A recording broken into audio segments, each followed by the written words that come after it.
we see the European talent coming over into the NBA and dominating and playing really well. I've had a lot of European teammates that are amazing, that are really super talented. Marcus All, one of them, Ivica Zubac, Bogdan Bogdanovic. Like I can go to Jonas Valanciunas, which is he's supposed to be coming here. Hopefully not this season, but next season. A lot of the workouts and the mentality and committing everything I can to my off-season workouts came from Kobe. Mentality, his sacrifice, and everything he talked about. Mr. Powell, thank you for being with us. Is the TrenchWork experience a reminder that basketball information is now shared by outspoken coaches and players? And what does this say about the development of the sport? I think it's amazing. This is year 3 of TrenchWorks, laying the ground and framework and foundation of growing basketball in Europe and bringing in NBA players and coaches from the States, top coaches, top trainers, to pass down knowledge and information to the next generation of Eurohoopers.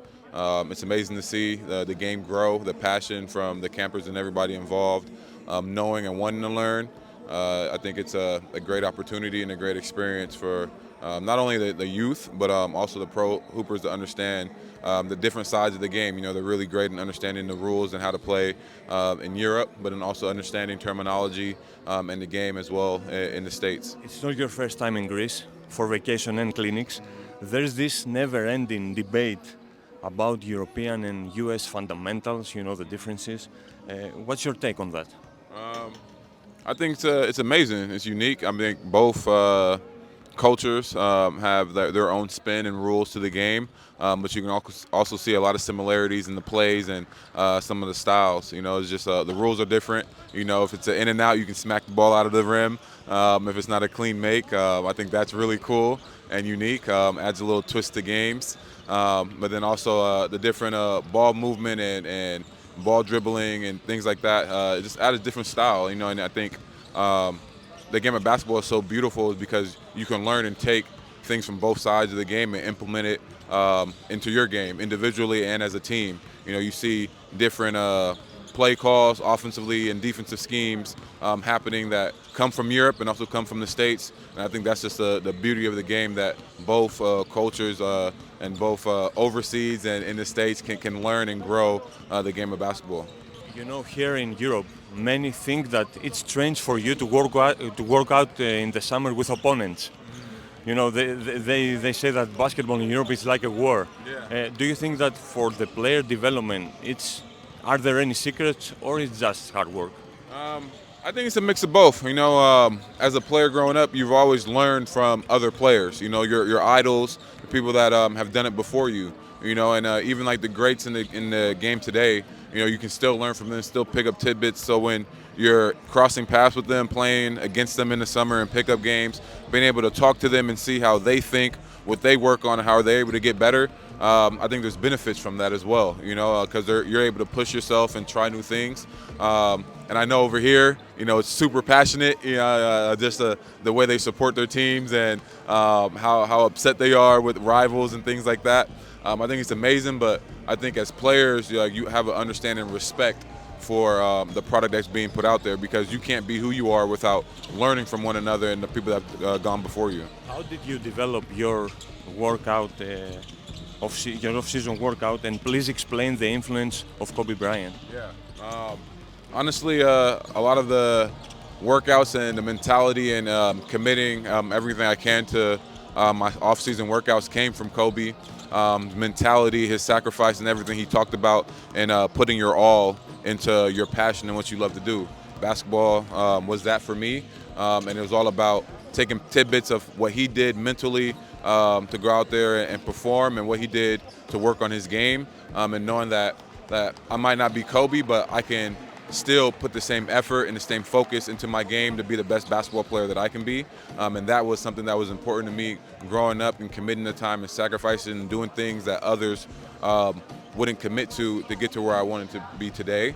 And just putting my own spin to it. I'm 6'3", I'm athletic. I'm not the tallest, I'm not the quickest, but learning my own style of playing the game of basketball, and growing up watching Dwayne Wade and other similar players like that, and taking bits and pieces from their game and implementing it into how I play as well is huge. But Kobe had a great mentality and approach to the game that I took as a young kid and said, this is what I'm going to do, and I'm going to have that same mentality and approach. Do you remember the last time you interacted with Kobe? Yeah, yeah. I was actually really blessed to be a part of his first and only private NBA camp in the Valley at Sports Academy, Mamba Academy at the time. Phil Handy and Kobe invited me out there, and I remember I was so excited that I had all these questions. I was finally get to interact on a personal level with somebody that I looked up to for so long. And the first day, I was so nervous that I didn't say anything.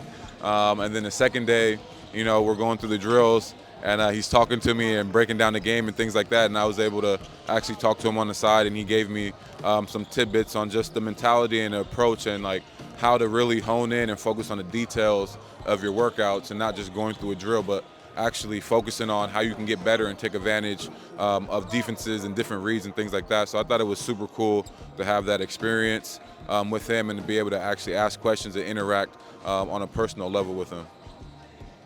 Your motto, understand the grind, am I right? Yeah. Is a lesson, it's just business, and what it takes to take you to the next level. Yeah, understand the grind is all about a lifestyle, my lifestyle mantra and motto. It's all about your approach to go after your goals and dreams, putting in the hard work, the dedication, the commitment to go after it. It's going to be ups and downs, understanding that it's not going to be a straight path to success, but understanding that it's all part of it, and it's all about how you approach it to be successful, and taking that mantra and motto with anything. It's not just sports, you know, it can be media, it can be business, it could be raising a family, whatever it is. You know, everybody has their own grind and how they're trying to be successful and how they're trying to succeed and reach their goals and dreams. And so that's what it's about. It's similar to the Mamba mentality, right? And I just took, like I said, I took my own spin, understand the grind, when I was going through the hard times of like, this is all part of the process for me to be successful. And it's just about motivating other people to understand if they want to be successful, they got to grind for it, they got to go through it and grow through it to get to where they want to be. You're coming from your best scoring season in your entire career in the NBA. Was it a surprise for you to get traded to the Heat? Yeah, I think it definitely was a surprise. Not in terms of like not knowing, but just because, you know, I just had my best career. The trajectory of me was continuing to go up. You know, I thought I showed and did everything to show that I can be a go-to key player on the team to help win. But it's also, you know, it's a business. The team has to make their decisions and stuff for the betterment of the future, whatever it is. It's definitely a shock, but I'm super excited about the opportunity and where I'm going to be with the Miami Heat. Is there a manual for the so-called and famous Heat culture?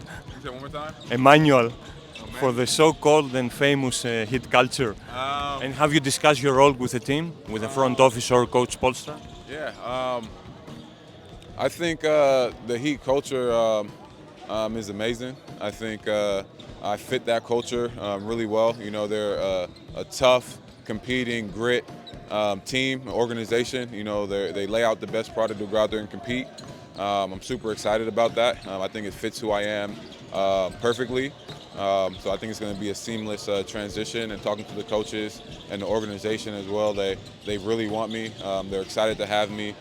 They said that, you know, they need what I bring to the table, so I believe that I'll be able to go in and do the same thing that I did last year and be able to play free and have the opportunity to continue to show what I can bring to the table.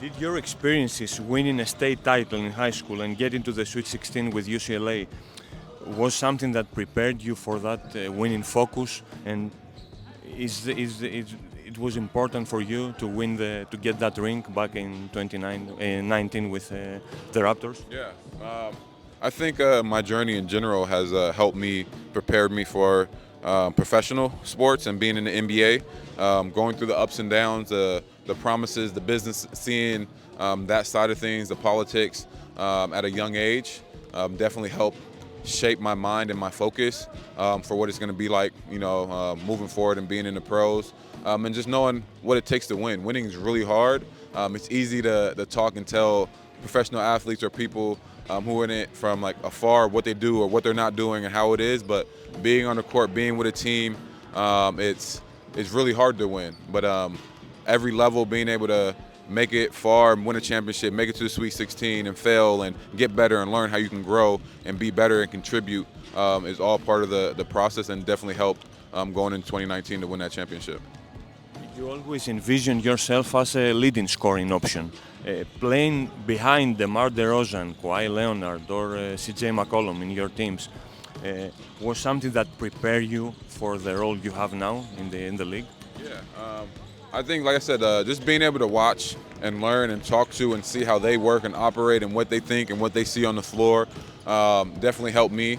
And just learning the game, slowing the game down, and seeing how I want to pick my spots to attack and get my shot off and make plays, whether it's for me attacking or finding teammates and things like that to help the offense flow. You definitely can learn from some of the most prolific scorers and ISO players in the league. Is an all-star selection the new personal goal of you? I think it's always been a goal of mine. Obviously, it hasn't happened yet. I think a lot of that is just role and sacrifice, and when you're playing with playoff contending teams, you have to play a certain role. As that role for me has opened up throughout the years, I've always wanted to have multiple all-star selections and things like that. I thought last year I should have been one. It sucks that I wasn't, but it's actually more fuel to the fire and motivation for me to get it this year in the Eastern Conference. And the last one. Do you have any friends playing overseas? Would you consider trying it? And is there any misconception the Americans have for European basketball in terms of perhaps it's something like a failure to their NBA dream? Currently, right now, I wouldn't say I have friends playing in Europe, but that's actually not true. Let me take that back, because I did go to Monaco and I watched my boys Jordan Lloyd and Daniel Tice and Malcolm Miller. So let me be on the spot. I had to think about it. But yes, I've had former teammates and friends that I've played with in the NBA play overseas, and they tell me how much they love it. And so for me, I've always talked about, when I'm done playing in the NBA, whenever that is, to come over here for a year or two and play and experience that passion and that commitment and love that they have for the games, and seeing their arena full and the chance, I definitely want to be a part of it. I don't think there's a misconception. I think there's a lot of respect for the European basketball talent and the leagues over here from the NBA side. Like I said, I think NBA players understand and know the game of basketball has many sides to it, different spins to it, and we respect it, and we watch and we learn. We see the European talent coming over into the NBA and dominating and playing really well. I've had a lot of European teammates that are amazing, that are really super talented. Marcus All, one of them, Ivica Zubac, Bogdan Bogdanovic. Like, I can go to Jonas Valanciunas, he's supposed to be coming here. Hopefully not this season, but next season. Yeah, big, huge story. So I've been really fortunate to play with a lot of European talent and seeing their games and learning from them as well.